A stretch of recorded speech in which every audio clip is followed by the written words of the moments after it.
"That is the best portrait you have ever painted, Basil," he said.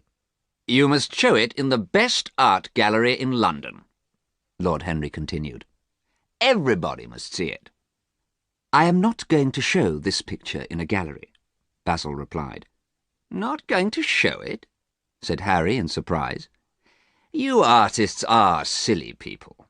You want to be famous. You become famous. Then you don't like being famous. Think, Basil. It's bad when people talk about you, but it's worse when they don't talk about you. Why won't you show the picture?" "I know you will laugh at me, Harry," answered Basil, "but I can't show the picture because it shows too much of me. It is too much like me." "Nonsense," said Harry. "The picture does not look like you at all. You have black hair and a strong, intelligent face, but you are not beautiful, Basil. The young man in the portrait has blonde hair and a pale face, and he is beautiful." "You don't understand me at all, Harry," said Basil. "I don't mean that I look like Dorian Gray." "Dorian Gray? Is that the young man's name?" "Yes, that is his name. I didn't want to tell you." Basil stopped talking and went out of the door into the garden. Harry laughed and followed him. The two young men sat on a long wooden seat under a laurel tree. The summer wind moved through the shiny leaves. Harry looked at his watch. "I shall have to go soon, Basil," he said. "But first, I want an answer to my question." "What question?" asked Basil. "Why won't you show the picture of Dorian Gray in a gallery? What is the reason?" "I told you the reason," said Basil. "It is too much like me." "But what do you mean?" asked Harry. "I'm an artist," said Basil. "An artist paints pictures of other people, but I believe that an artist shows his own feelings in every picture he paints. Each time I paint a picture, I show feelings that are inside me.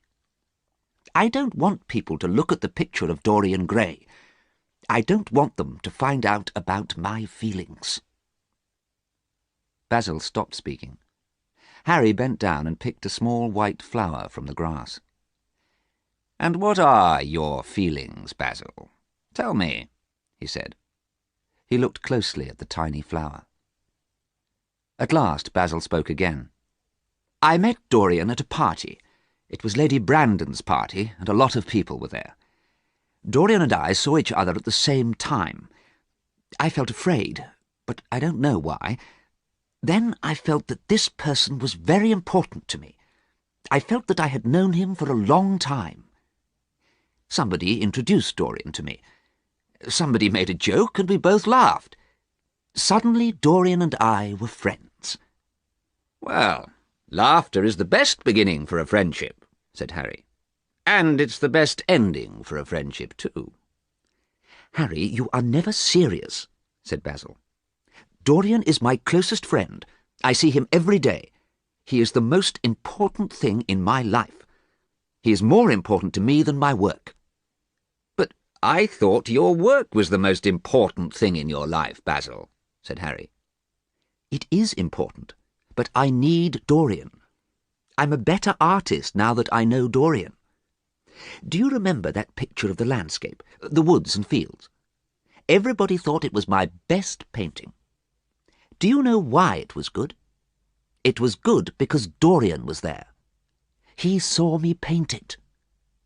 Dorian has the power to make me a better artist. But I don't want him to know this. I don't want anybody to know. So I can't show the painting in a gallery. It shows too much of me. It's too much like me." "I think you're wrong, Basil," said Harry. "Poets put their feelings into their poems, and they make money. So artists must put their feelings into their pictures. Then they can make money too." Then Harry thought of something else.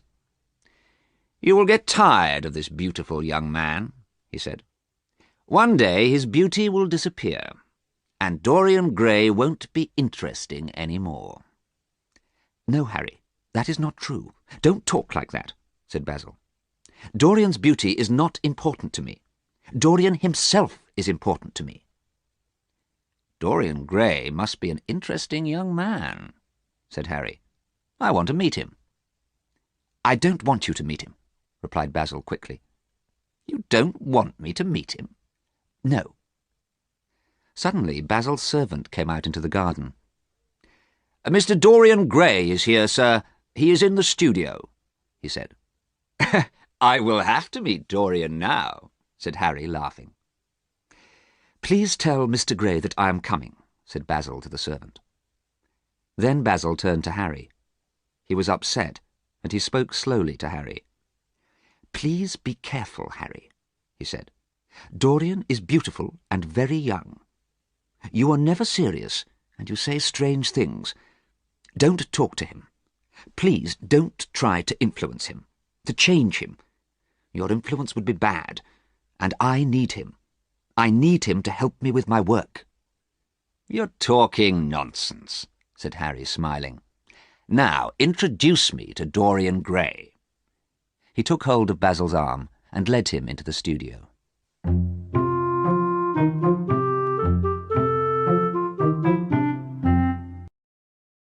The picture sequence from the cinema has finished. You can look at it once more if you want. The young man was sitting at the piano when Basil and Harry came into the studio. He was turned away from them, looking at a book of music. But he heard Basil's footsteps. Dorian spoke immediately. "Oh, Basil," he said, "do you have to work today? I don't want you to paint me today. I don't want a life-size portrait of myself." Then he turned and saw Harry. He stopped speaking. His face became red. "Oh, I didn't know you had a visitor." "Dorian," said Basil, "this is Lord Henry Wotton, a good friend of mine. We went to university together. I have told him that you like my painting of you, and now he won't believe me." "Nonsense, Basil," said Harry. "I'm very pleased to meet you, Mr. Gray." Harry and Dorian shook hands. Harry looked at Dorian Gray. Harry and Basil were both about 30 years old. Dorian was much younger. He was about 20, and he was very beautiful. His hair was blonde, his face was pale, and his eyes were bright blue. Basil did not want Harry to talk to Dorian. "Harry," he said, "I want to start painting now. Please will you go away?" Harry did not want to go. "Do you want me to go, Mr. Gray?" he asked. "I will go if you want me to go, or I will stay if you want me to stay." "Yes, do stay, Lord Henry," answered Dorian. "Mr. Gray wants me to stay, Basil," said Harry. "You don't mind if I stay, do you?" Basil wanted to please Dorian. "No, of course I don't mind. Please stay, Harry," he said.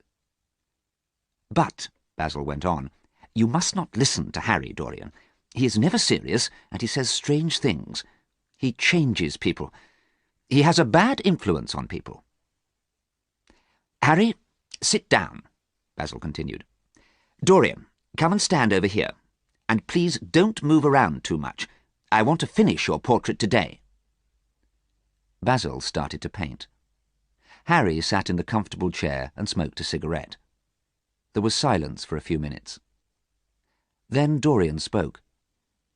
"Are you a bad influence on people, Lord Henry?" he asked. "Do you make people change what they think and do?" "I cannot be a bad influence or a good influence," replied Harry, "because all influence is bad. It is bad to change a person. It is bad to give a person your thoughts and ideas." "Why?" asked Dorian. "Everybody is different from everybody else," answered Harry. "You must not influence a person. You must not make a person the same as yourself. You must live your own life. You must do everything that you want to do. You must enjoy life, the good things and the evil things. You must not worry about what other people think." Dorian was confused. Harry was wrong to say these things, but Harry was clever. He had a thin face and clever dark eyes. He had a beautiful slow voice. Dorian liked listening to Harry speaking. Dorian had never met anyone like Harry before. Harry did not speak again for a few minutes. He touched his small pointed beard and he watched Dorian. Harry knew Dorian was thinking about the things he had said. Basil continued painting. He had not listened to Harry talking. Suddenly, Dorian spoke. "Basil, I'm tired of standing here," he said. "I'm too hot. I want to go out into the garden." "Oh, Dorian, I'm sorry," replied Basil. "When I am painting, I think of nothing else. Yes, you can go into the garden. Harry, you go with Dorian. I'll go on painting." Harry and Dorian went out into the garden. Dorian was thinking about the things Harry had said. "Come and sit under the laurel tree," said Harry. "You must not get burned by the sun." So they sat on the long wooden seat. Dorian looked at the man who was sitting beside him.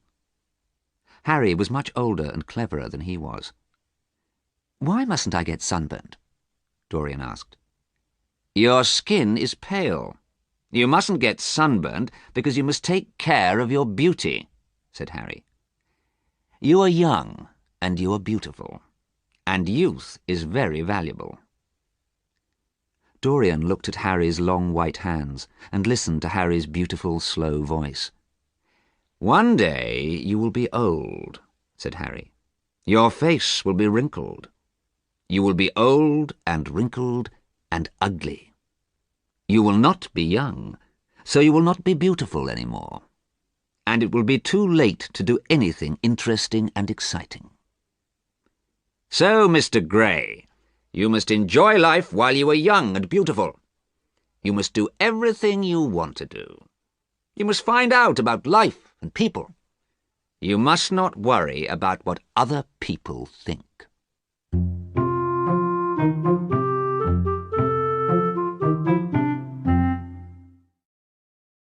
The picture sequence from the cinema has finished. You can look at it once more if you want. Suddenly they heard Basil's voice. He sounded happy. "I'm waiting," he called. "Come back into the studio so I can continue painting. I'm painting very well today."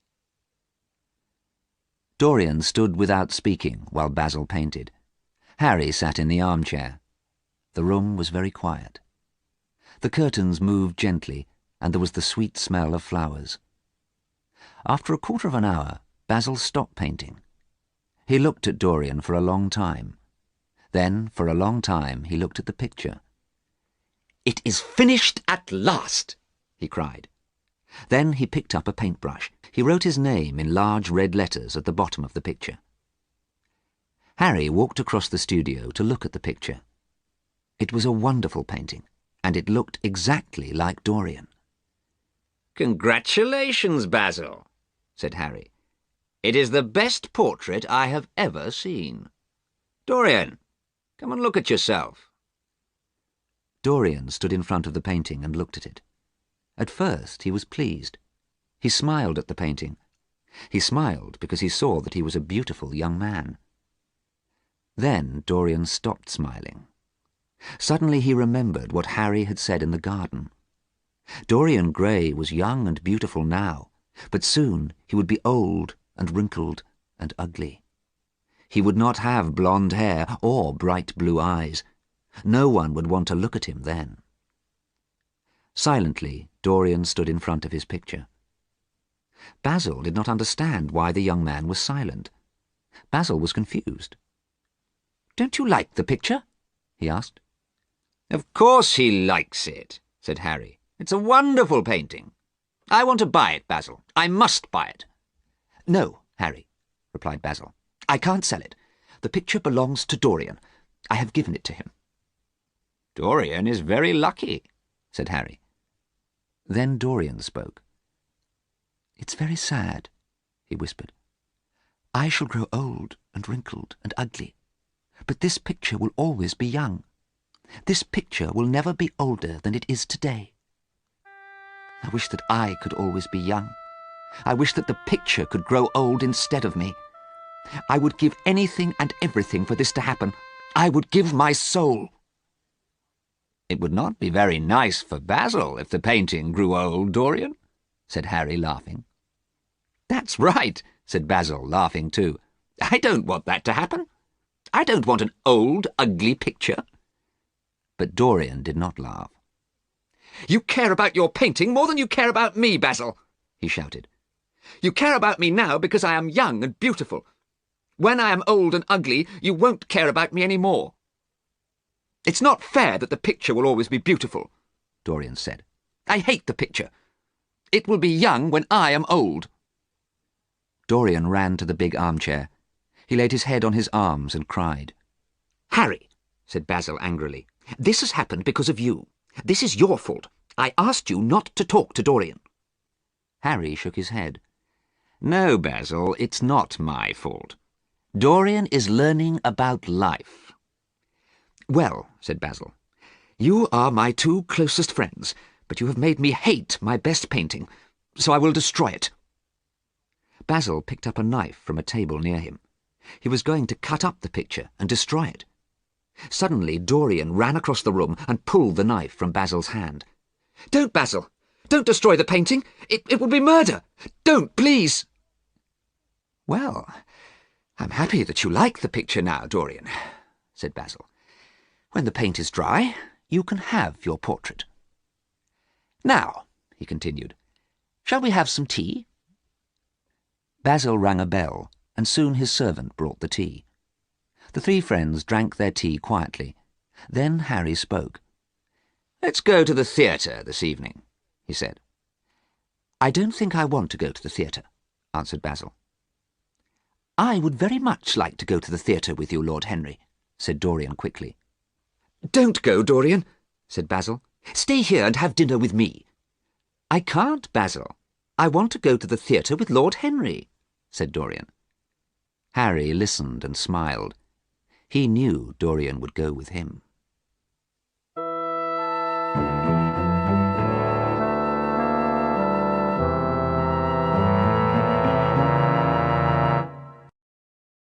The picture sequence from the cinema has finished. You can look at it once more if you want. Harry did not know much about Dorian Gray. Basil had told Harry very little about the young man. But Harry wanted to know all about Dorian. So Harry asked his friends in London about Dorian Gray. He asked about Dorian's family. Harry enjoyed the story of Dorian Gray. It was a sad and romantic story about love and death. Dorian's grandfather was Lord Kelso, a very rich old man. Dorian's mother was Lord Kelso's daughter, the beautiful Lady Margaret. Lady Margaret fell in love when she was very young. She ran away from home and married a soldier, but she did not have a happy life. Lord Kelso was very angry and never talked to Lady Margaret again. Dorian's father, the soldier, was killed before Dorian was born. Lady Margaret died before Dorian was a year old, so Dorian was an orphan. Harry was very pleased with the story of Dorian Gray. He knew that Dorian was beautiful and young. Now he also knew that Dorian was an orphan. And he knew that Dorian was going to be very rich. Soon Dorian would be 21. Then he would have all Lord Kelso's money. Yes, it was a sad and romantic story. Now Harry was even more interested in Dorian Gray. Harry saw Dorian many times in the next few weeks. They met in people's houses and at art galleries and in theatres. Harry wanted to talk to Dorian. Dorian had listened to Harry in Basil's studio. Harry wanted the young man to listen to him again and again. He wanted to give his thoughts and ideas to the young man. So Harry talked and talked. At the theatre and at parties and at dinners. He laughed and played games with words. He said funny things, he said clever things, and he said dangerous things. Everybody listened to Harry. But Harry was not talking to everybody. He was talking to Dorian. Sometimes Dorian smiled. Sometimes his eyes were wide open with surprise. Dorian listened to everything Harry said. It was a month after Harry had met Dorian at Basil's studio. Harry had been out to lunch, and he arrived home in the middle of the afternoon. "You are very late, Harry," said a voice. "I've been waiting a long time to see you." The voice sounded very unhappy. Harry went into the library. "You're very late, Harry," said Dorian again. "I wanted to see you. I've got something to tell you. I'm in love, Harry. I have to tell you. I'm in love with the most beautiful girl." There was silence. Then Harry said, "Who are you in love with?" "With an actress," answered Dorian. His face became red. "Oh, Dorian," Harry said, sitting down. "All young men fall in love with actresses." "Don't say that, Harry. You haven't seen her." "Who is she?" "Her name is Sybil Vane." "I've never heard of her." "She isn't well known yet," said Dorian. "But everybody will know about her soon. One day she will be famous. She's a wonderful actress." "Oh, is she?" said Harry, lying back in his chair. "Tell me about Sybil Vane. Where did you meet her?" "I will tell you about her, Harry, but you must be kind to me. You mustn't laugh at me. I met her because of you." "Because of me?" said Harry. "Yes. You told me to find out about life. You told me to enjoy life, the good things and the evil things. So I went out. I walked around London. There was excitement and danger everywhere. I knew that something wonderful was going to happen. Then, one night, I went to a different part of London. I had not been there before. At about 8:30, I was in front of a dirty little theatre. The manager was standing outside. He was a horrible man. He was fat and dirty. "It's £1 for a ticket, sir," he said. "Buy a ticket for the best seat in the theatre, sir." And he took his hat off. Dorian stopped speaking because Harry had started to laugh. "Don't laugh at me, Harry," he said. "It's cruel of you to laugh at me. I'm telling you how I met Sybil." "The play was Romeo and Juliet by Shakespeare," Dorian went on. "Romeo was a fat, ugly old actor, but Juliet was a beautiful young actress. She was about 17 years old. Her hair was dark brown. Her face was small and pale, like a little flower. Her eyes were large and dark blue. I fell in love with her immediately. I have been to that theatre every night for 3 weeks. I have seen Sybil act in lots of different plays. She is a wonderful actress. Why didn't you tell me about actresses?" "Because everybody falls in love with actresses, Dorian," said Harry. "You are cruel, Harry. I wish I had not told you about Sybil." "You had to tell me about Sybil," answered Harry.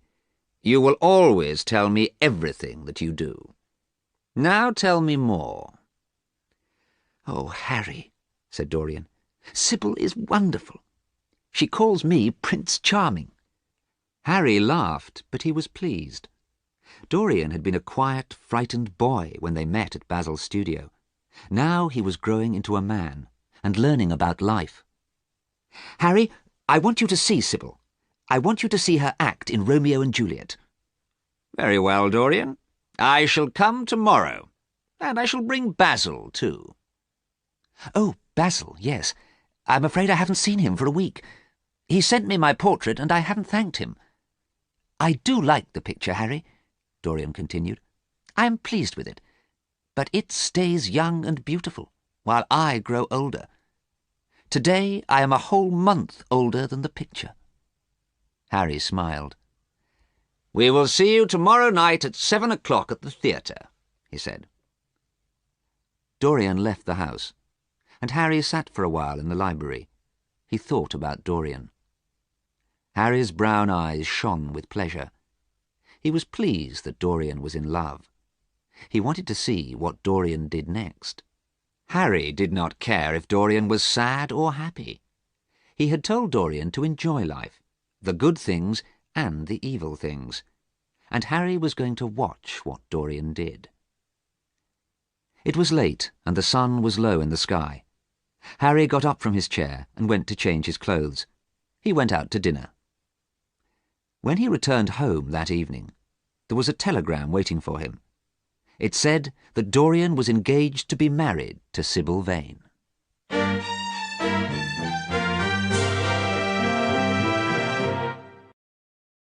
The picture sequence from the cinema has finished. You can look at it once more if you want. "Mother, I'm so happy," whispered Sybil Vane. "I'm very, very happy, and I hope you are happy too." Mrs. Vane did not look very happy.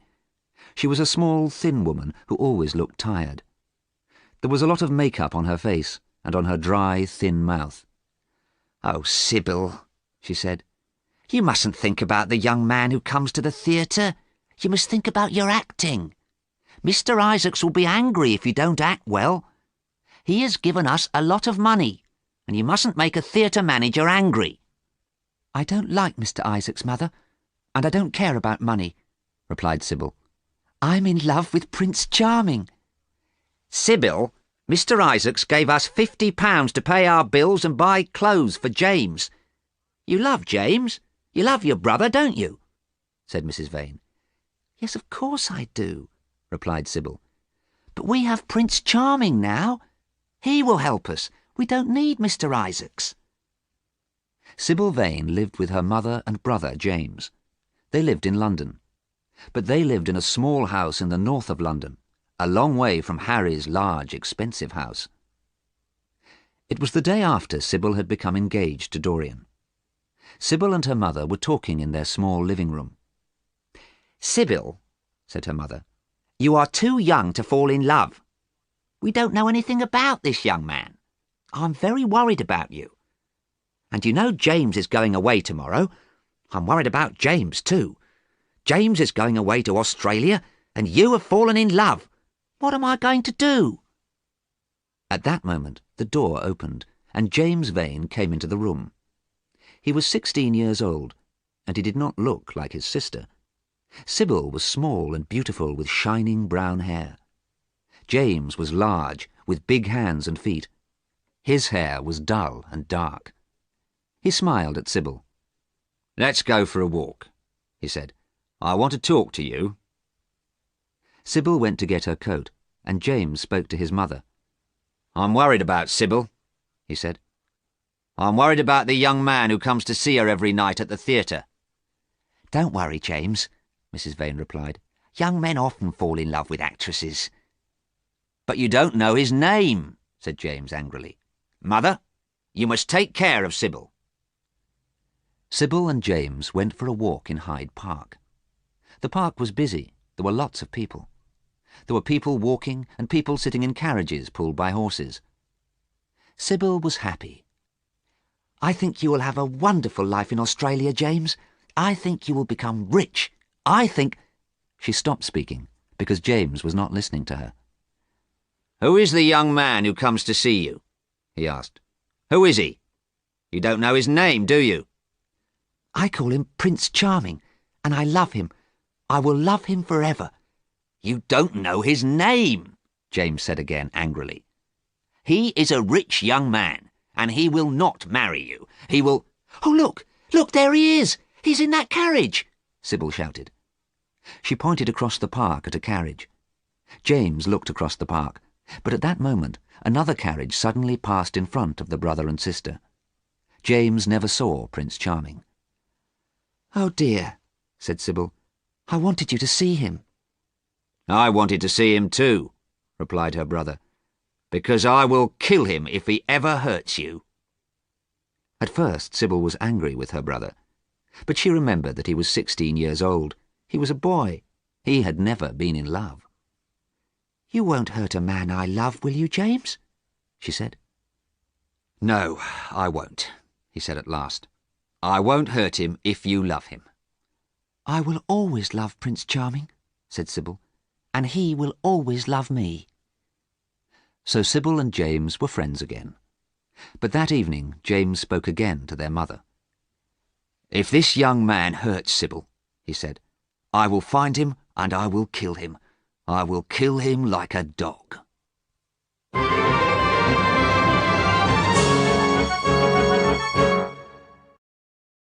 The picture sequence from the cinema has finished. You can look at it once more if you want. The same evening, Harry, Basil and Dorian went to the theatre. Basil was unhappy that Dorian was going to marry an actress, but he could see that Dorian was happy. Mr. Isaacs, the theatre manager, met the three friends outside the dirty little theatre. Dorian thought he was a horrible man, but Harry liked him. Inside the theatre, it was very hot and the lights were bright. There was an orchestra playing some music very badly.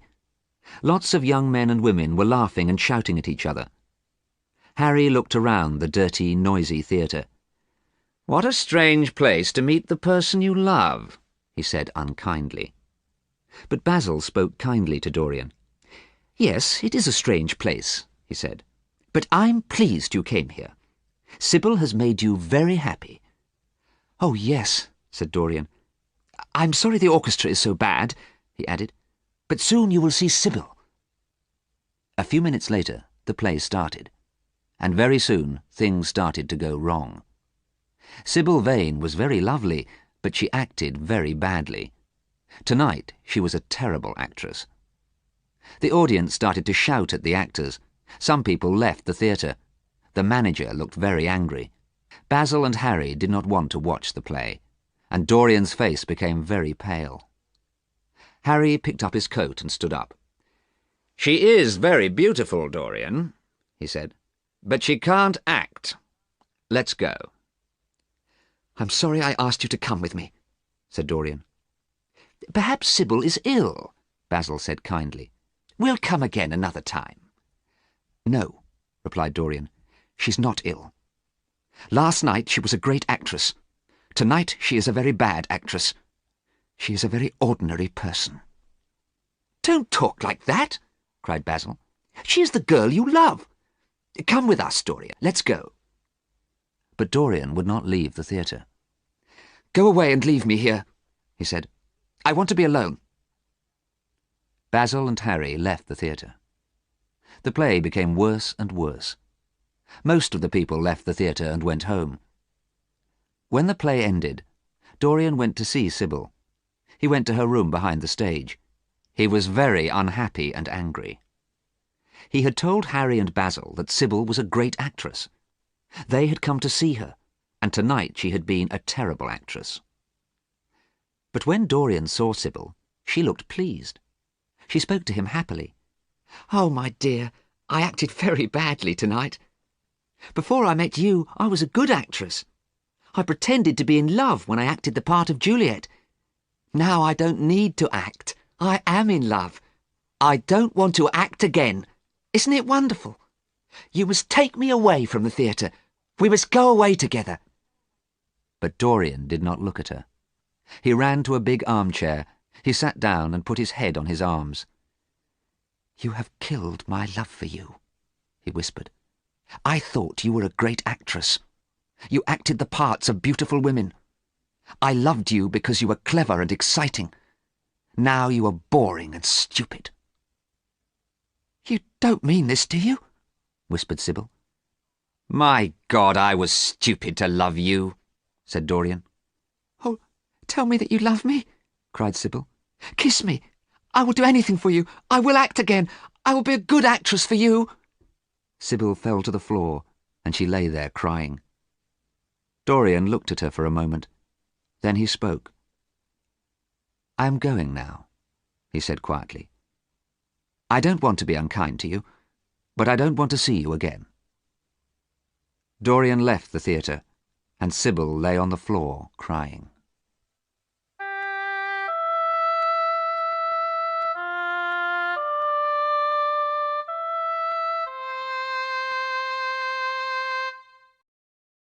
The picture sequence from the cinema has finished. You can look at it once more if you want. It was late when Dorian left Sybil and the theatre, but he did not go home. That night Dorian walked around London for hours. He did not care where he went. He was upset, angry, and confused. The sun was rising when he went home. Dorian decided to go to bed and went slowly towards his bedroom. He walked along the hall and through the library. Basil's portrait of Dorian was on a wall in the library. Suddenly, Dorian stopped and looked at the portrait.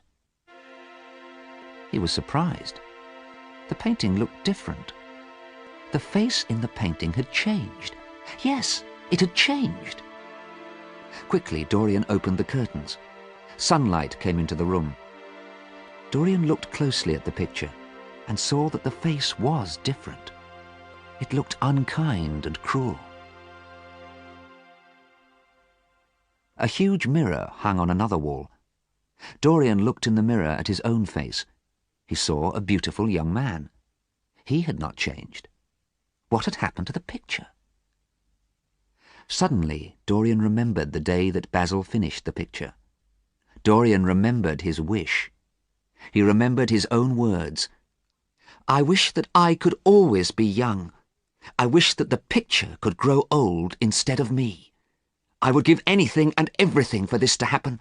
I would give my soul." Why did the face in the picture look cruel and unkind? Was his wish coming true? Was the picture changing? Dorian thought about Sybil. Had he been cruel to Sybil? He had left her lying on the floor, crying. Yes, he had been cruel. But Sybil had killed his love for her. He would not think about Sybil again. The face in the picture looked at him. In Basil's studio, the picture had shown Dorian that he was a beautiful young man. Now the picture showed Dorian that he was unkind and cruel. Dorian was sure now. The picture was going to get older, and he was going to stay young. The picture was going to become old and wrinkled and ugly, and Dorian was not going to change. He was sorry for the picture. And suddenly he was sorry for Sybil. He looked at the cruel face in the picture, and he decided to be kind to Sybil. He decided to marry her. He would never see Lord Henry Wotton again, and he would marry Sybil. Dorian quickly covered the picture with a cloth and left the library. Later that day, Dorian woke up after a long sleep. It was 1:15 in the afternoon. Dorian got dressed and went to the library. A servant brought him some food and also brought Dorian a letter. The letter had come from Harry that morning. Dorian looked at the envelope for a long time, then decided not to open it. He was never going to see Harry again. Then Dorian looked at the cloth which was covering the portrait. Had the picture changed? At first, Dorian did not want to look at the picture again. Then he thought about Basil. What was he going to say to Basil? Perhaps Basil would want to see the picture again. So Dorian locked the door of the library and slowly pulled the cloth off the picture. The face on the picture looked unkind and cruel. It had changed. Dorian was horrified. Dorian was frightened too. He had wished that he could stay young. He had wished that the picture could grow old. His wish was coming true. But the picture was showing Dorian that he was evil. He decided again to be kind to Sybil. He decided again to marry her. Then the picture would show that he was good and kind. Dorian went to a table, sat down, and started to write. He wrote to Sybil. He wrote her a wonderful love letter. He said he was sorry. He asked her to marry him. When he had finished the letter, Dorian felt happy again.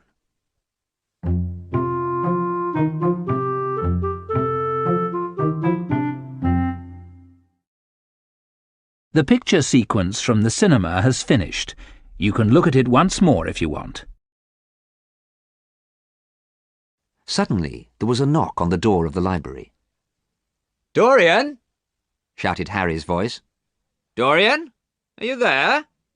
Let me in, my dear boy. I want to see you." At first, Dorian did not answer. He did not want to talk to Harry. Harry was a bad influence on him. Harry made him behave badly and think about strange things. Dorian remembered Harry's words. You must do everything you want to do. You must enjoy life, the good things and the evil things. You must not worry about what other people think. But Harry was wrong. Dorian wanted to forget Harry's words now. He wanted to be good and kind to people.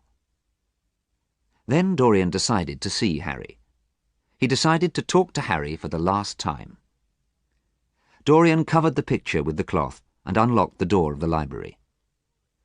"Oh, Dorian," said Harry, "I'm very sorry about what has happened, but don't worry about it. Don't think about it." "Are you talking about Sybil?" asked Dorian. "Yes," replied Harry, "but don't worry. Tell me, did you talk to Sybil after the play last night?" "Yes, I did," said Dorian. "I was very angry with her. I was unkind and cruel to her. I can be cruel. Before last night I did not know I could be cruel. Now I have learnt more about myself." "I am pleased that you are not upset," said Harry. "I have decided what to do now," replied Dorian. "I have decided to be good and kind.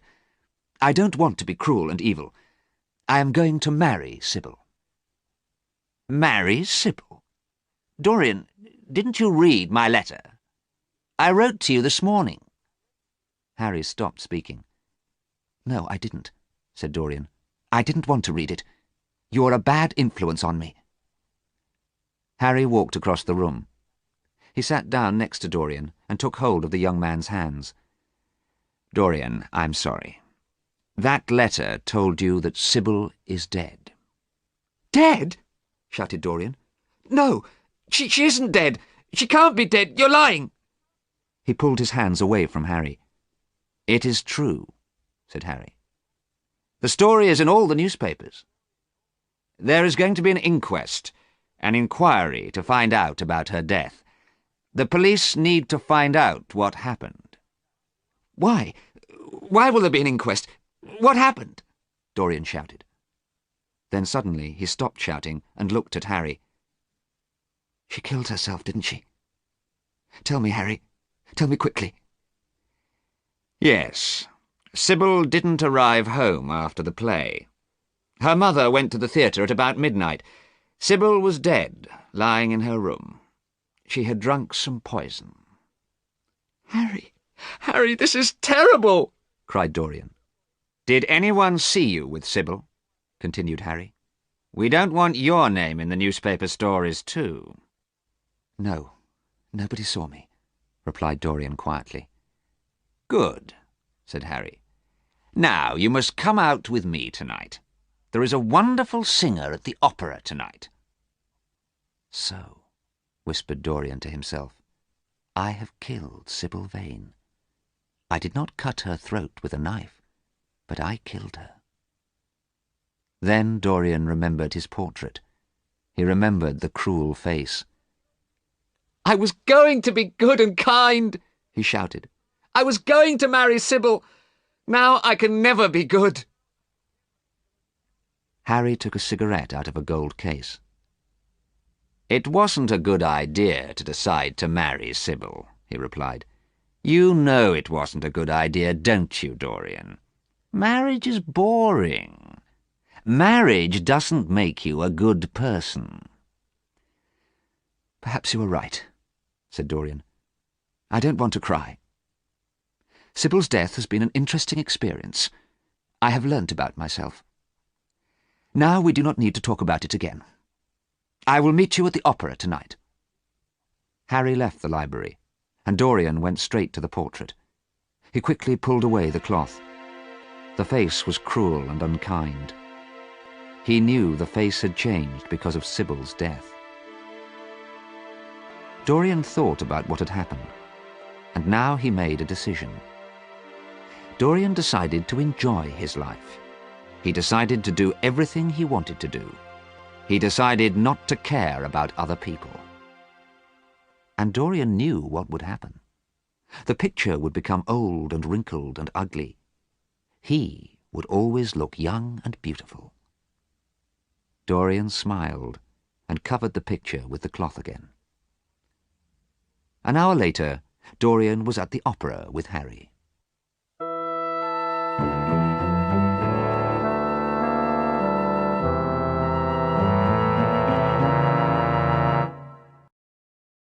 The picture sequence from the cinema has finished.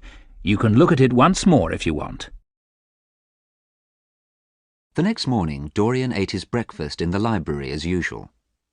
A servant came in while he was eating. "Mr. Hallward is here, sir," the servant said. Basil came quickly into the room behind the servant. "I am very pleased to see you," said Basil. "I have been very worried about you. I came here last night after I read the news about Sybil. Your servant said that you had gone to the opera, but I knew it couldn't be true." Dorian continued eating his breakfast. "I thought you had gone to visit Sybil's family," Basil went on. "I didn't know where you were." "My dear Basil," said Dorian, "I was at the opera, of course." Dorian sounded very bored. "I had a nice evening. Now don't talk about boring subjects, and don't talk about the past." "That is a terrible thing to say," said Basil. "The girl you love is dead, and you tell me you had a nice evening? Yesterday is not the past. Yesterday is a few hours ago." "Stupid, boring people cannot forget the past quickly," answered Dorian angrily. "But I have forgotten it already." "The boy whose picture I painted was gentle and kind," said Basil sadly. "You have changed, Dorian. It is Harry's fault." "Oh, Basil," said Dorian, "you have come too late. Yesterday, when Harry told me Sybil had killed herself—" "Perhaps Sybil didn't mean to kill herself," said Basil. "Perhaps it was an accident." "She wanted to kill herself," answered Dorian. "It wasn't a boring, ordinary accident. Sybil's death was exciting and wonderful. She died of love for me." "Oh, no," said Basil quietly. Dorian went on speaking. "I was sad, Basil. I was sad yesterday at about 5:30. Now I'm not sad, so you don't need to worry about me. Be pleased that I'm not sad." Basil sighed. He decided to say nothing else about Sybil. "I would like to paint another portrait of you," said Basil. "No!" shouted Dorian. "No, that's impossible. You can't." Basil was very surprised. "But, Dorian, why not?" he asked. Then he saw that a cloth was covering his portrait of Dorian. "And why have you covered the picture? It's the best portrait I've ever painted." Basil walked across the room towards the painting. "No!" shouted Dorian. "You mustn't look at it." "But, Dorian, I want to show the picture in a gallery in Paris," replied Basil. "I want to see it." "You can't," said Dorian. "I will never speak to you again if you look at it." "And," Dorian thought quickly, "you have changed your mind. Harry said that you didn't want to show the picture in a gallery. Why didn't you want to show it?" "Harry said there was a strange reason." "You will laugh at me if I tell you," Basil answered. "So I won't ask to see the picture again." Dorian laughed now. "No, Basil, I want to know. Why didn't you want to show the picture?" Basil sighed. He started to explain. He told Dorian what he had told Harry. "When I met you, I knew you were important. You became my dearest friend. I became a better artist because of you. But an artist shows his feelings in his pictures. I did not want people to know my feelings, so I did not want to show the painting in a gallery. Now I am not so worried. I don't mind if people see the picture."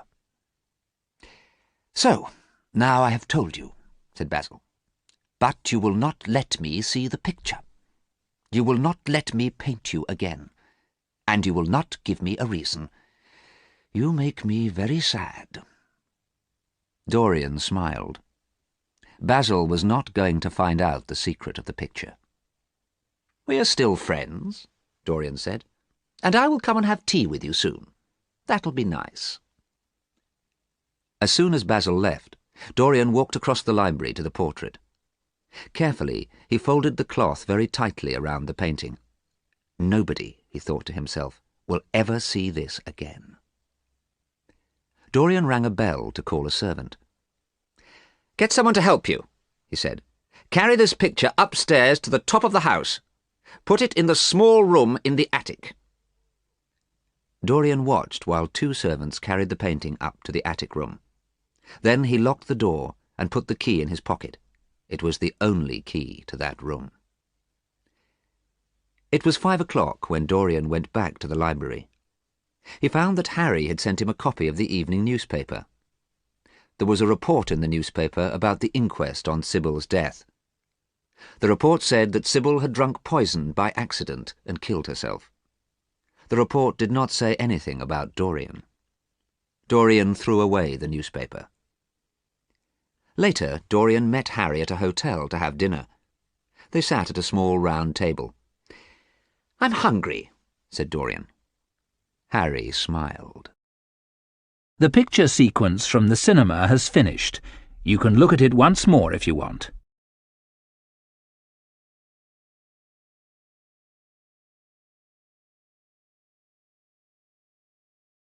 It was a night in November, and it was the night before Dorian's 38th birthday. 17 years had passed since Dorian had locked the portrait in the attic room. Late in the evening, Dorian was walking home through the streets of London. He had been to a dinner party at a friend's house. Dorian was alone, and he was thinking about his life. He was thinking about the last 17 years. For many years people had heard strange and terrible things about Dorian Gray, but they did not believe these things. When he was 20, Dorian had been a beautiful young man. Now he was 38, and he was still a beautiful young man. People thought he must be good and kind. People were wrong. The strange and terrible things were true. Dorian was unkind and cruel. Dorian spent time in strange places, and he knew evil men.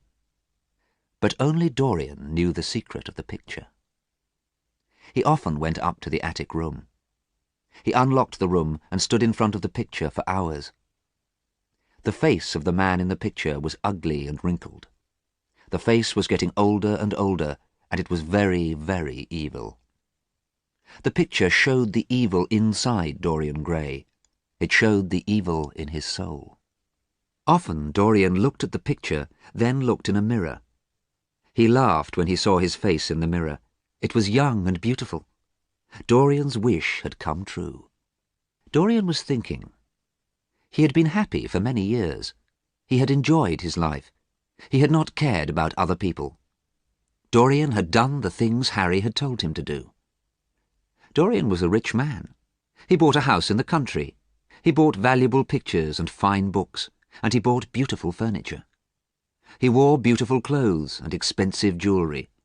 He always wore many rings on his fingers. But now Dorian was worried. He was worried because he was not happy any longer. Some people would not speak to him now. Some people would leave a room when he entered it. Some people told stories about the strange life of Dorian Gray. And Dorian was worried that somebody would find out the truth. He was worried that somebody would see the portrait. Then everybody would find out that the stories were true. They would find out that he was an evil man. Dorian was hurrying home to see his portrait now. Often he left dinner parties early and hurried home to see his portrait. Sometimes he went on holiday, then hurried home to see his portrait. It was 11 o'clock, and it was a foggy night. Dorian saw very few people as he walked home.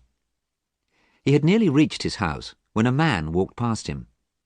The man was walking very fast and carrying a suitcase. Dorian recognized the man. It was Basil Hallward. Dorian did not want to talk to Basil, so he walked more quickly. But suddenly he heard Basil's voice. "Dorian! Dorian! I'm pleased to see you." Dorian had to stop and turn round. "I've been to your house," continued Basil. "I wanted to see you before I went to Paris. I am leaving on the midnight train, and I wanted to talk to you before I went. I am going to the station now. You walked straight past me. Didn't you recognize me? "It is impossible to recognise anyone in this thick fog," replied Dorian. "It's difficult to recognise my own house." "It's nice to see you, Basil," he went on. "But, aren't you going to miss your train?" "Oh, no, I can get to the station in 20 minutes, and I do want to talk to you," Basil replied. "I'm going to live in Paris for 6 months. I want to talk to you before I go." Dorian was not pleased to see Basil, but he invited him into the house. They went to the library. Dorian lay back in a large armchair. "I hope you don't want to be serious," he said. "I don't like serious things, Basil." "I'm sorry, Dorian," replied Basil quietly, "but it is serious." "What do you want to say?" cried Dorian. "I hope you don't want to talk about me. I'm tired of myself tonight. I want to be somebody else." But Basil did want to talk about Dorian. "People are saying terrible things about you, Dorian," he said. "I don't care," replied Dorian quickly. "It's interesting to hear terrible things about other people, but it's boring to hear terrible things about myself." "These terrible things must interest you," replied Basil. "You must care what other people say about you. I don't believe anything that I hear about you," he continued. "I look at your beautiful face, and I know you are not an evil man. A man's face shows the evil that is inside him. I am an artist, and I know this." Dorian's face became very pale. He sat silently and stared at Basil.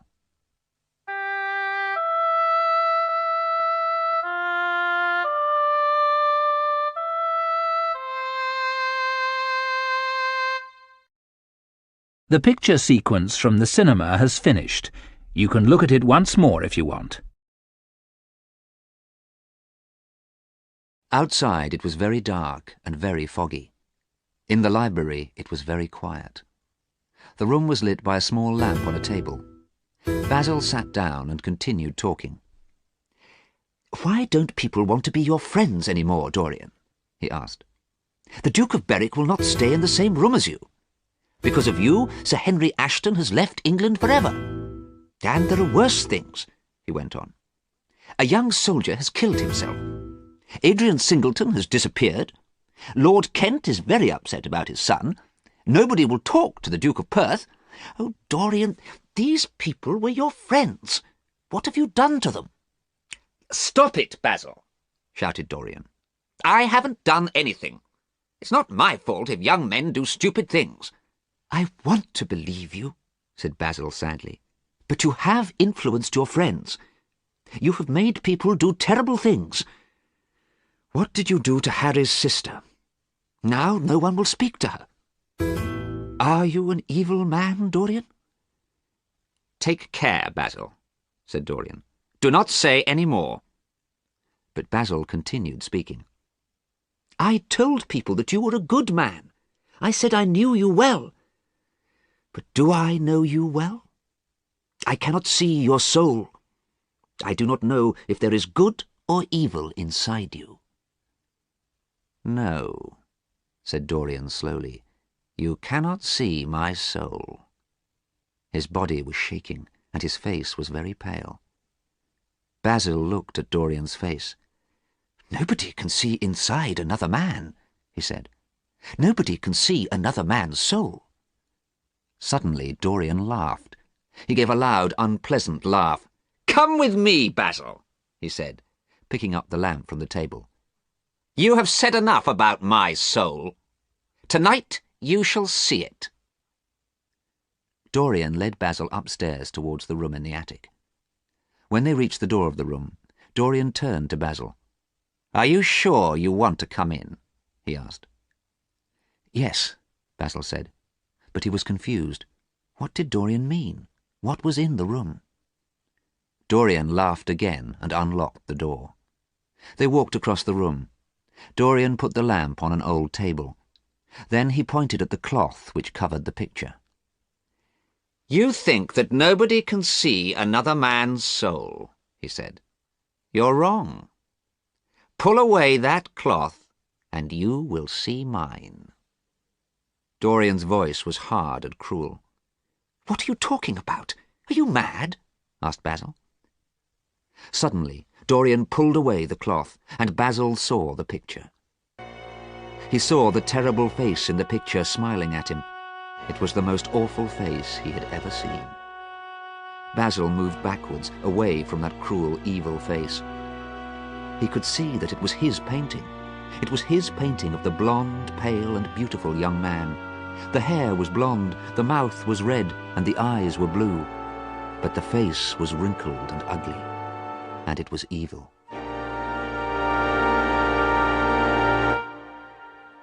Dorian watched Basil.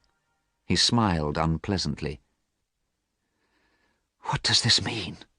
said Basil at last. "Don't you know what it means, dear Basil?" said Dorian. "It means that my wish came true. Do you remember the day you finished this portrait? Do you remember the day I met Harry? Do you remember my wish?" "Oh, God," whispered Basil. "You wished that the picture would grow old. You wished that you would stay young. Oh, no." "Oh, yes," said Dorian. "And the portrait shows you the true Dorian Gray. It shows you my soul." Basil sat down suddenly on an old chair. He put his head in his hands. "Oh, God," he said. "Oh, God, you must be very evil. You are more evil than anybody knows." Basil fell forward so his head and arms were on the table. He did not want to look at the picture again. "We must pray, Dorian," he said. "It is not too late." "It is too late," replied Dorian. "It's much too late to pray." Then suddenly Dorian became angry. He became angry with Basil. It was Basil's fault. Basil had painted the picture. He hated Basil. Dorian looked at the terrible face in the picture. It was smiling at him, and it was evil. A knife was lying on the old table. Dorian picked up the knife and looked at Basil. Then he stabbed his friend with the knife. He pushed the knife into Basil's neck. Basil's head hit the table, and Dorian stabbed him again and again. Basil made a terrible sound. He tried to breathe, but he could not. Blood came from his mouth.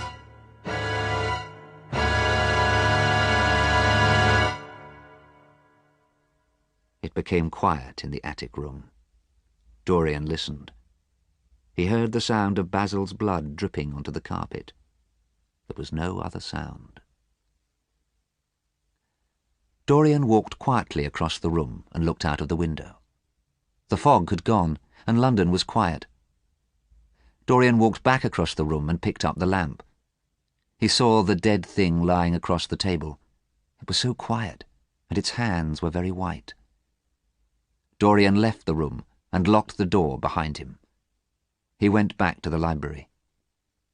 Dorian quickly put Basil's suitcase and coat in a cupboard. People were hanged for murder, hanged by the neck until they were dead.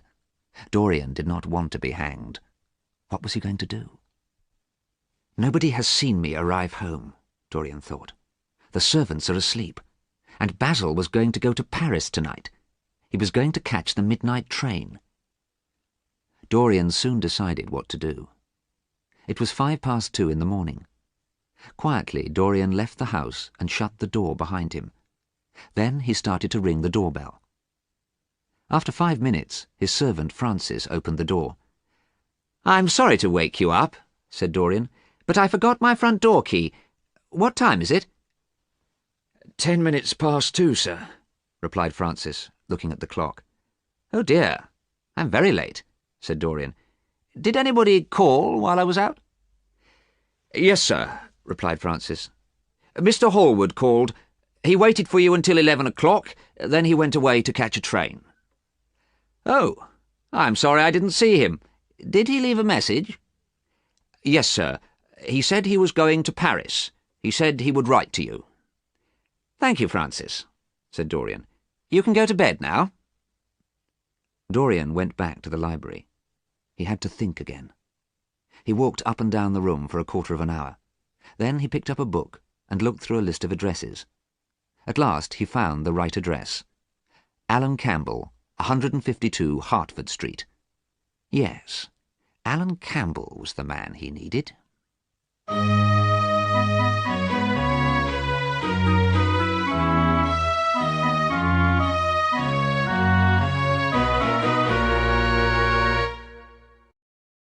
The picture sequence from the cinema has finished.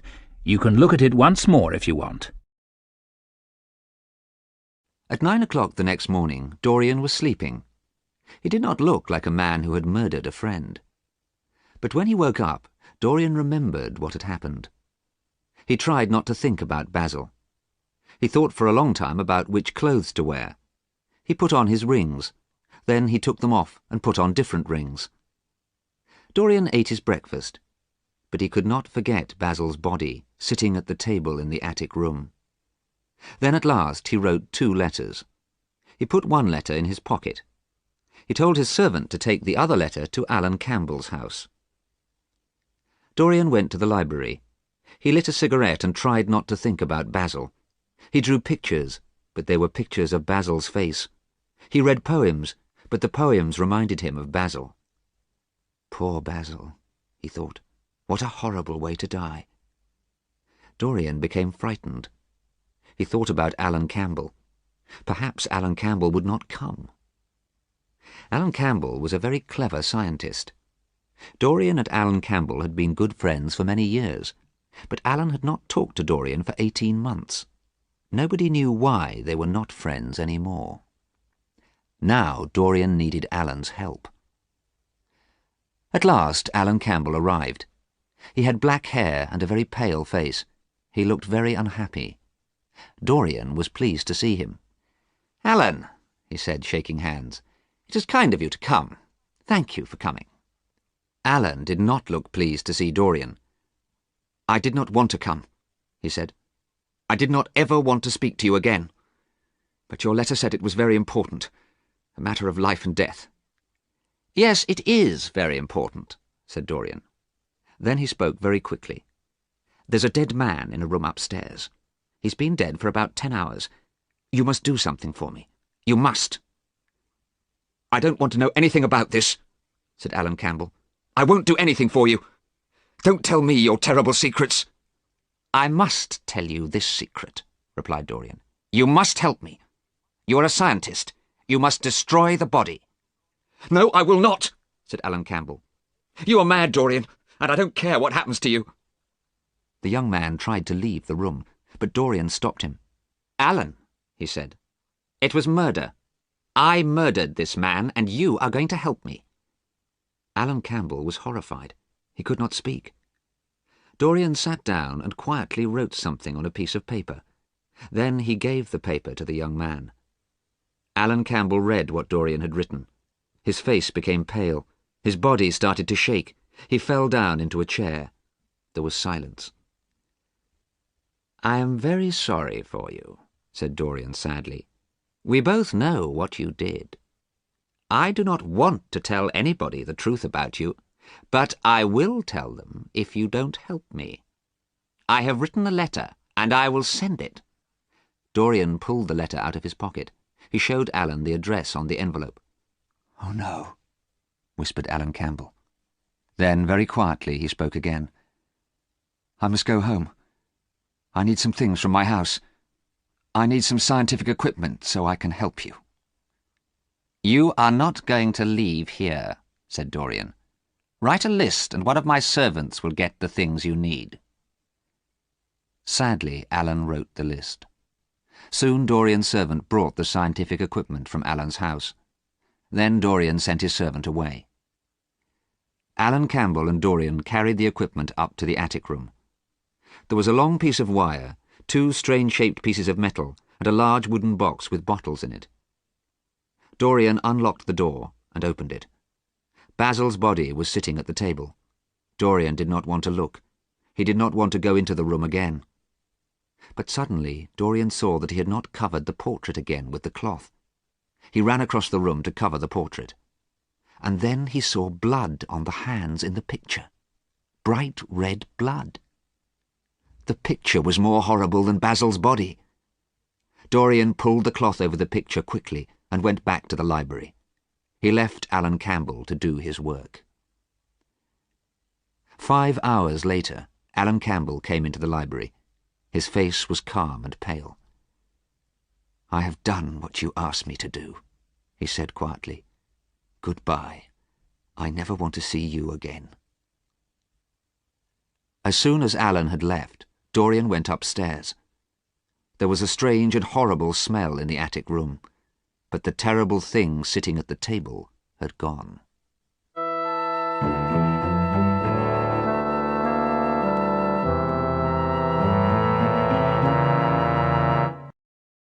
The picture sequence from the cinema has finished. You can look at it once more if you want. That evening, Dorian dressed in beautiful clothes and went to a dinner party at a friend's house. But he did not enjoy the party and did not want to eat anything. "Are you all right?" asked Harry. "And were you all right last night? You left last night's party very early, about 11 o'clock. "Yes, no, I'm fine. I don't know what I did last night," said Dorian quickly. "Yes, I do. I went for a walk. I got home about 2 o'clock in the morning. I forgot my key. I had to wake the servant. You can ask him if you don't believe me." Dorian spoke quickly and sounded confused. Harry was surprised. "My dear boy, I don't care what you did," he said. "Perhaps you were ill." "Yes," replied Dorian. "I'm not feeling well. I think I'll go home." When Dorian got home, he knew he had to do something terrible. He had to burn Basil's coat and suitcase, so that nobody would find out the truth about Basil's death. People thought Basil had gone to Paris. Nobody expected to see him for 6 months. The coat and suitcase smelt horrible when he burnt them. Dorian felt very unhappy. He wanted to leave the house and forget everything. At midnight, Dorian went out and found a cab. He told the cab driver quietly where he wanted to go. The man shook his head. He looked frightened. "It's too far. I can't go there at this time of night," he said. "Here's £1 for you," said Dorian, "and I'll give you another one if you drive fast." "All right, sir. We'll be there in an hour," said the driver. Then he made the horse pull the cab fast along the streets. The cab went east, towards the River Thames. It was another foggy, dark night in London. The light of street lamps shone through the fog. Cold rain began to fall. Men and women were walking home along the streets. Dorian heard screams and shouts and horrible laughter. He sat back on the seat of the cab, watching. He hated London. He hated life. He wanted to forget everything. He wanted opium, the drug that would make him forget. The cab drove on through dirty, poor parts of the city. Near the river, the fog disappeared. Dorian left the cab and walked towards the river. The moon was shining on the water. The ships on the river were big and black. The light from street lamps shone down onto the wet road. Soon he reached a small, dirty house. Inside the house it was dark. A dirty green curtain hung over a doorway. Dorian went through the doorway and into a long room. A few men were drinking. A sailor, half asleep, lay with his head on a table. 2 women were arguing. Dorian went through this room and up some stairs to another one. He could smell opium, and he smiled with pleasure. Now he could smoke some opium and forget everything. But then Dorian saw a young man smoking a pipe full of opium. Immediately Dorian recognized him. It was Adrian Singleton, who had been a friend of Dorian's. "Adrian Singleton has disappeared," Basil had said. But here was Adrian in an opium den. Dorian went quickly back to the first room. He did not want to see anyone he knew. He would go to another opium den. As he went back through the green curtain, a voice called after him. One of the women was shouting, "Look at him! There he is! Prince Charming!" Suddenly the sailor lifted his head from the table. "Don't talk to me!" shouted Dorian angrily to the woman, and he ran out of the house. Dorian turned a corner into a narrow, dark street. He was running to another opium den. He was trying to forget about Adrian Singleton. Suddenly a strong hand was round Dorian's neck.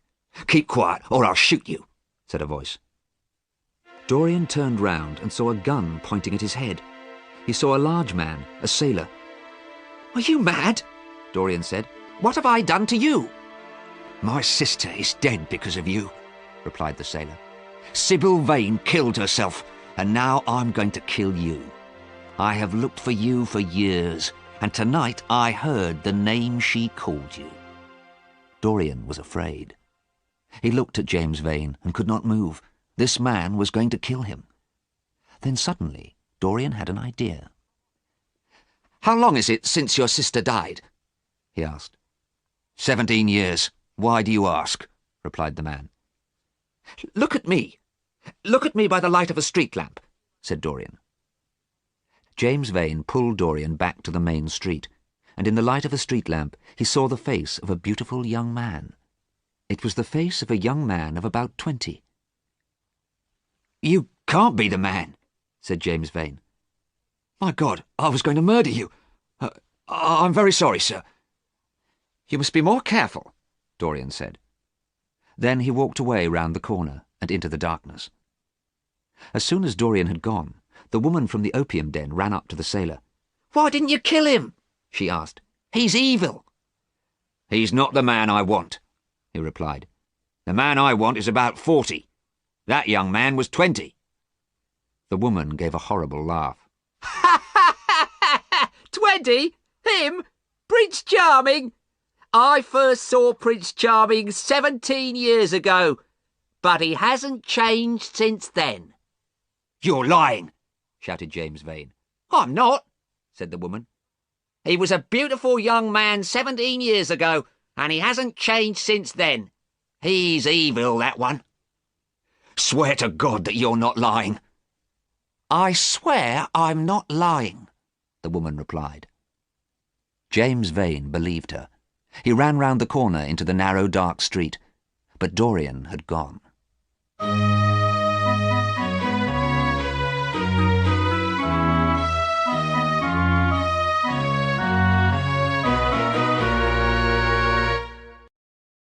The picture sequence from the cinema has finished. You can look at it once more if you want. A week later, Dorian was at his house in the country. Many people had come to stay with him. They were rich people who enjoyed talking and eating and drinking. Dorian's guests also enjoyed shooting birds and animals. One evening, Dorian was with Harry and another friend, Lady Monmouth. Harry was laughing and saying clever things, as he usually did. Lady Monmouth was laughing and listening to Harry. Dorian was listening too. "I must leave you now," said Lady Monmouth. "I want to change my dress before we have dinner." "Let me get you some flowers. You can wear them on your dress," said Dorian, getting up from his chair and leaving the room. "Oh," said Lady Monmouth. "I hope he gets me flowers that will look right with the colour of my dress." "Let's follow him," replied Harry, "and you can tell him the colour of your dress." As they left the room, Harry and Lady Monmouth suddenly heard a crash. In the next room, they found Dorian. He was lying on the floor next to a window. He had fainted. Dorian soon opened his eyes, but his body was shaking and his face was very pale. "Are you ill, dear boy?" asked Harry. "You fainted. You must go and lie down." "No," said Dorian quickly. "I don't want to lie down. I don't want to be alone." So Dorian had dinner with his guests. He talked and laughed with them. He made jokes and told stories. But he was remembering the white face looking at him through the window. It had been the face of James Vane. The next day, Dorian would not leave his bedroom. He felt ill and he was frightened. He was frightened if he heard a noise or saw a door open. He remembered Sybil Vane. He remembered the murder of Basil. He remembered the face at the window. Dorian lay in bed, but he did not sleep. During the day, Harry went into Dorian's room and found Dorian crying. After 2 days, Dorian was not so frightened. James Vane could not know where he was. James Vane must be in London. He had imagined James Vane's face at the window. On the 3rd day, Dorian was feeling better. Some of his guests were going out to shoot birds, and Dorian decided to go too. It was a cold day, and the sun was shining. Dorian felt happy as he walked through the woods. Harry and Lady Monmouth walked beside him. Suddenly, one of the guests shot at something among the trees. There was a cry, the terrible cry of a man in pain. People shouted and ran towards the noise. Soon they pulled the body of a man out of the trees. Dorian watched in horror. Harry touched Dorian's arm. "I think we'd better stop shooting today," he said. "Oh, Harry, this is terrible, and something more terrible is going to happen. I know it," replied Dorian. "Don't worry about it, Dorian," said Harry. "It was an accident. It wasn't a murder." Harry was never serious for long. "I would like to meet a person who has done a real murder," he went on, laughing. Lady Monmouth laughed too, but Dorian suddenly felt ill. His face became very pale. Dorian smiled politely. "I'm feeling tired. I must go to my room. Excuse me." In his room, Dorian lay down on his bed. His body shook with terror. Fear and death were everywhere in this house. He did not want to spend another night here. At 5 o'clock, Dorian told his servant that he wanted to take the night train to London. The servant went to pack Dorian's suitcases, but he soon returned. "Excuse me, sir," he said to Dorian.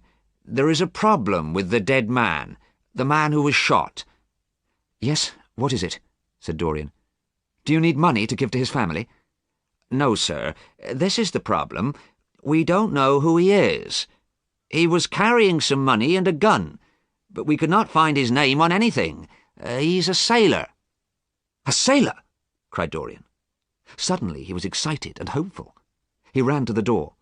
"Where is the body? Quick! I want to see it now!" The body had been taken to a farm. It lay on the floor in one of the buildings. A handkerchief covered the dead man's face. "Take that cloth off the face," said Dorian. A farm worker took away the handkerchief. Then Dorian looked down at the face and gave a cry of joy. The man who had been shot was James Vane. Dorian went home with his eyes full of tears. They were tears of joy because he was safe. James Vane could not kill him now.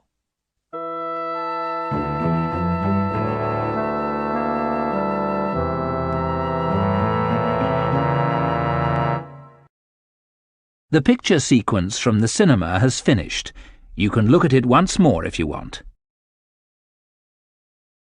One evening in June, Dorian was visiting Harry. Harry and Dorian sat in Harry's library. "Harry, I have done too many terrible things in my life," said Dorian. "Yesterday I started to change my life. I'm going to be good." Harry smiled. "Where were you yesterday?" he asked. "I was at an inn in a small village," replied Dorian. "What did you do at this inn?" asked Harry, laughing. "How did you start to be good?" "I met a girl," said Dorian. "She was a pretty girl called Hetty. She looked like Sybil Vane." "Hetty and I were going to go away together," Dorian went on. "But I decided not to go away with her. I decided to leave her in her village. I have done something good." "You are pleased because you have done something good," said Harry. "But she will kill herself because you left her." "Don't say that! You were never serious," said Dorian angrily. "You wanted to be good, so you left her," replied Harry. "You did what you wanted to do. You haven't changed." Harry was right. Dorian did not want to talk about Hetty again. "Have you got any news?" he asked. "No, there is nothing else to talk about," replied Harry. "People are talking about Basil. Nobody knows what has happened to him." "Basil?" said Dorian in a surprised voice. "Are people still talking about him? It's a month since people noticed that he had not come back from Paris." "My dear boy, people will talk about Basil for 3 months. Then they will talk about somebody else. They will talk about Alan Campbell's death, too. He killed himself, you know." Dorian did not want to talk about Alan Campbell, but he talked about Basil. "What do you think happened to Basil, Harry?" "I don't know. Perhaps he is dead. I don't want to think about it," replied Harry. There was silence for a while. Then Dorian spoke again.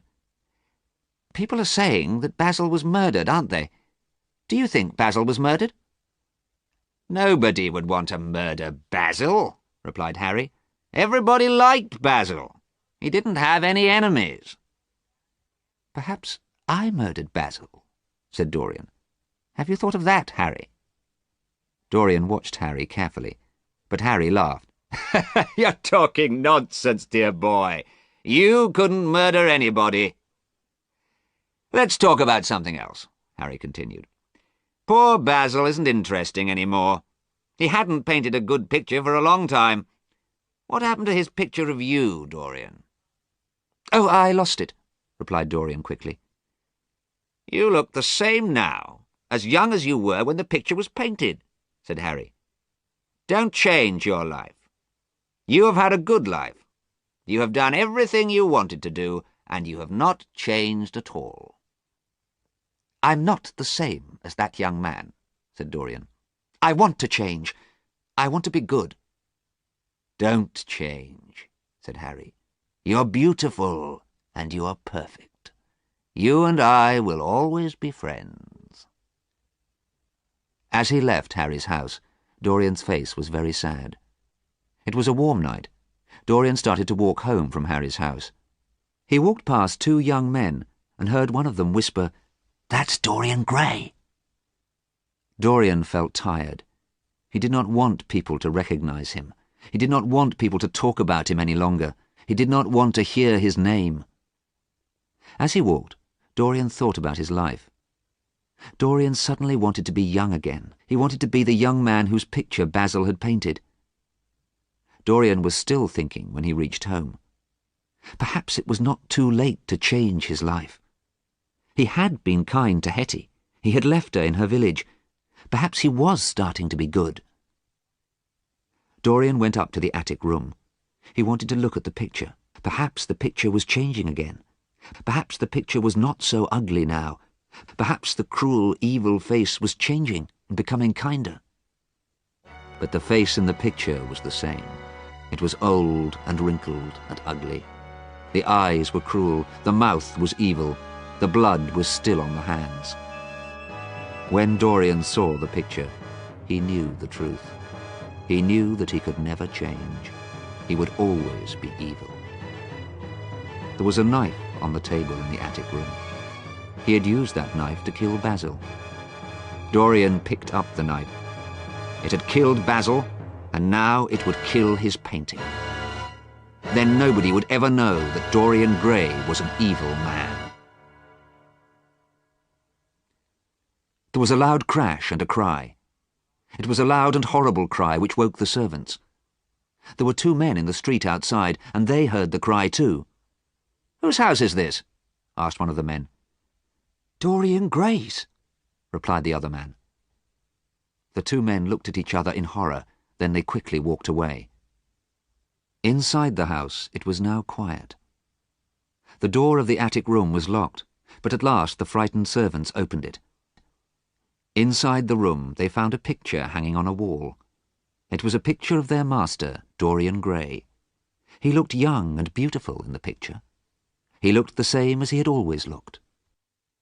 On the floor they found a man. He was ugly and old and wrinkled. His face was evil, and he was dead with a knife in his heart. At first the servants did not know the man, but then they looked at the rings on his fingers, and they knew who it was.